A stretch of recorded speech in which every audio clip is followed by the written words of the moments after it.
Alright, y'all, we better react to how Mopars became a black stereotype. So I guess basically they're trying to say Trackhawks, Hellcats, Uruses are a so-called black car, which I kind of agree because I ain't gonna lie, I will be getting them cars.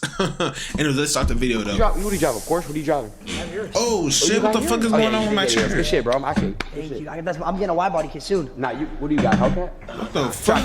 Hold on. What?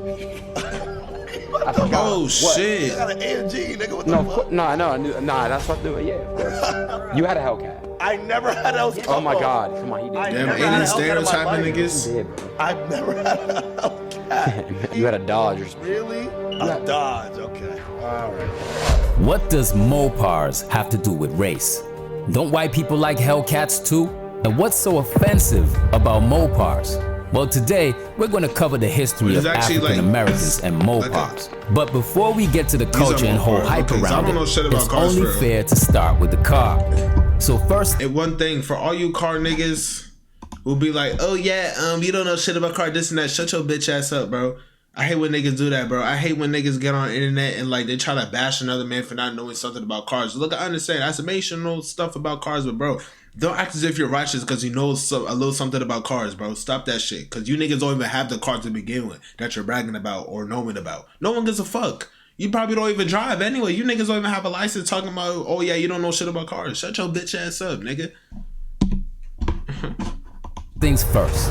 What is a Mopar and where does it come from? See, back in 1937, Chrysler dropped the word Mopar, short for motor parts. And at the time, it wasn't about performance or street cred. It was just the name of their antifreeze. Yup, actual antifreeze. They came up with it at Chrysler's Highland Park headquarters in Michigan, sitting around a table trying to find a name that sounded tough but technical. Cryco was on the list too, but Mopar won out. And that's how the legend was born. That little can of antifreeze ended up setting a new standard for factory-engineered automotive parts. We all have to start somewhere, right? Mopar started with antifreeze. Then came World War II, and Mopar got drafted. Chrysler flipped its factories to build parts, tanks, and military vehicles. Mopar became more than just a parts label. It was part of America's muscle. By the 1950s, the war was over, the economy was booming, and Detroit was back on fire. Chrysler opened the massive Mopar Parts Depot in Centerline, Michigan, a hub that still runs today. Mopar had now evolved into a full-blown brand, reliable, powerful, and all-American. Then came the 60s and 70s, the golden era of the muscle car. This is where Mopar really earned its street name. Cars like the Dodge Charger, the Plymouth Barracuda, and the Challenger became pure symbols of raw, Detroit-built horsepower. Every young gearhead knew the deal. If it had a Mopar badge, it moved different. The sound, the torque, the look, all signature. Mopar wasn't just building cars, it was building a specific identity. By the 80s, Mopar was deep in the racing scene. Drag strips, sponsored teams, you name it. The brand had gone from parts to power, and the streets were paying attention. Now fast forward to today. Mopar lives on the Stellantis, the global company formed from Fiat Chrysler and PSA Group. But in car talk, when someone says that's a Mopar, they're talking about anything that came out of the Chrysler family. Dodge, Ram, Plymouth, Jeep, and of course, Chrysler itself. A Chevy ain't a Mopar, a Cadillac neither. A Ford Mustang? Definitely not. And when you hear the word Hemi, like what is a Hemi? It stands for hemispherical, referring to the round, dome-shaped combustion chambers that make these engines breathe like beasts. The design dates all the way back to Chrysler's 1950s Firepower V8. But the one that broke the game was the 426 Hemi, the Elephant. It ruled NASCAR, owned drag strips, and became a legend. Modern Hemis, the 5.7, 6.4, and that supercharged 6.2 Hellcat, they took that old school muscle DNA and mixed it with 21st century science. And that seemed to attract a particular group of people in the US. But why? Today I got 20 hood niggas competing for some Hellcat.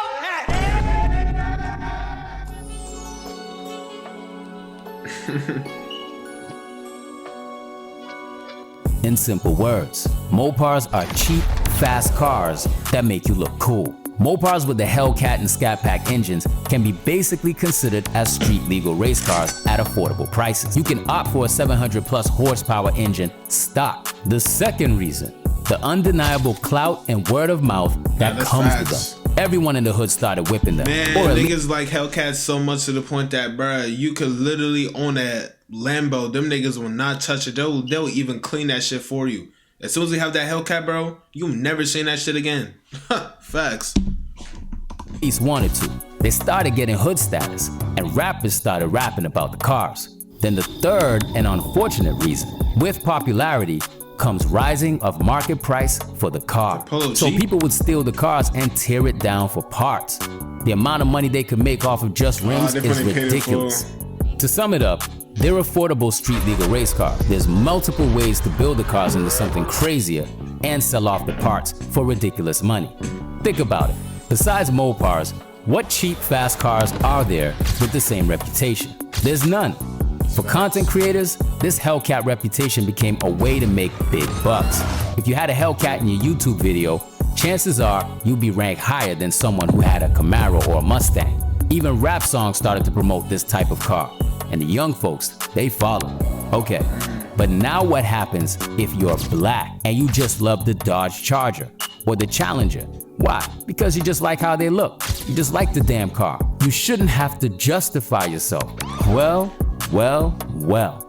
That became tough today because these types of cars are directly linked to the stereotype. Of course he's driving a Hellcat. He's black. But guys, let's see behind the stereotype for a minute.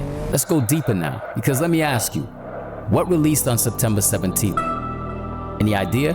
GTA 5. Now, what does Franklin, the multimillionaire thief, drive in GTA? His personal whip is a brand new Dodge Charger.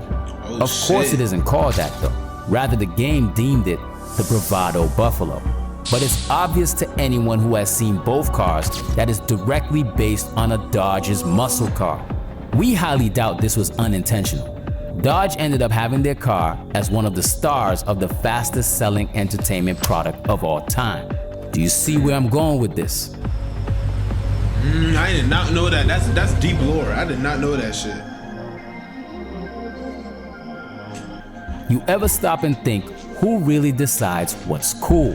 1 minute, Dodges are in every rap video, in your favorite video game, and everywhere on your phone. And suddenly, everybody wants one. That can't be an accident. That's marketing at work. And it's powerful enough to shape how whole generations see themselves. Dodge knew its market. They were whispering straight to that 20-something kid who wants to be seen, who wants to be heard, and who wants to feel untouchable. Then social media took over, filling our feeds with clips of Chargers outrunning cops, doing donuts in parking lots, and wild street runs. It saw who was watching, who was posting, who was making the culture move, and it fed the image right back. I feel like Quan's Add definitely a hip-hop pioneer into in the that shit mix, for sure. and the story goes full throttle. Rappers rap about what sells. Charges and challenges became set pieces, engines of status, surrounded by diamonds, girls, and stacks of cash. That's the holy trinity of modern marketing. It's the same formula movies have been using for decades. Whether it's gangsters, action heroes, or rap stars, the message is still clear. Freedom looks like money, violence, and horsepower. Now, does that mean there's some puppet master upstairs pulling the strings? Maybe, or maybe not. Could it just be capitalism doing what it does best, finding out what excites us and selling it back to us in a loop until we believe it's who we are? Or maybe, just maybe it's not a coincidence that the same symbols, drugs, money, murder, guns, sex, fast cars, get pumped into our playlists and screens over and over again. Yo, with that in mind, it's so crazy how like this video is literally just about like cars, about cars that black people like, and it literally just turned into this nigga just like literally showing like what is wrong with our people, bro. Like literally, he literally just proving the fact that like niggas are just feeding us poison. Like we are our own worst enemy, nigga. Like come on, bro. Like all that jag sex, cars, murder, all that other shit. Like bro, niggas feed into that shit, bro. It is what it is. They rapping about it and niggas gonna do it. Shit. Like I even remember when Juice WRLD died. And then I remember Future was in an interview. He said he felt guilty because he used to rap about stuff that he wasn't even doing. You got Juice WRLD. I think Juice WRLD was influenced by Future too. Got this nigga doing drugs and shit. Then this shit happened. Like, shit crazy, bro. The Mopar culture isn't a coincidence either. At the end of the day, white people love Dodge and Hellcats too. Am I wrong? There's plenty of Caucasian brothers who enjoy the fat Hemi when they see one. Maybe Mopars being a black stereotype is what they want to feed us.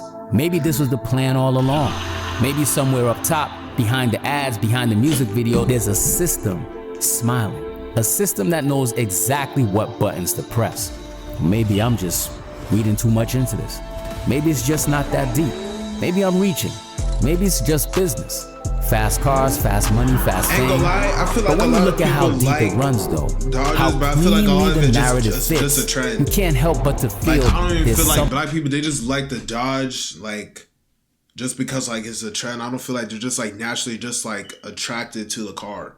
I feel like there's a huge percentage of black people who just like it just because it's a trend and they think that, like, it gets them motion and shit. But there's a lot of black people just like it because of the way it look. I don't feel like every black person just likes it. It's like, no, bro. You gotta understand.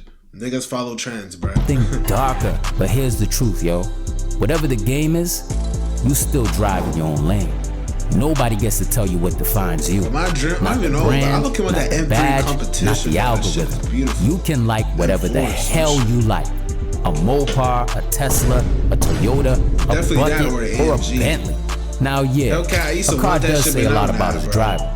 But sometimes it's not about what it says, it's about what it doesn't. So Won't be wrong drive what having you one of love. those shit. I don't even Drive got a what car. feels I drive like that you. shit. If you love Mopars, love Mopars. And never let them tell you what that's supposed to look like. Peace, fam. And of course, That was a good video, though. Hey, like, subscribe, comment, catch me on the next video. Peace, nigga.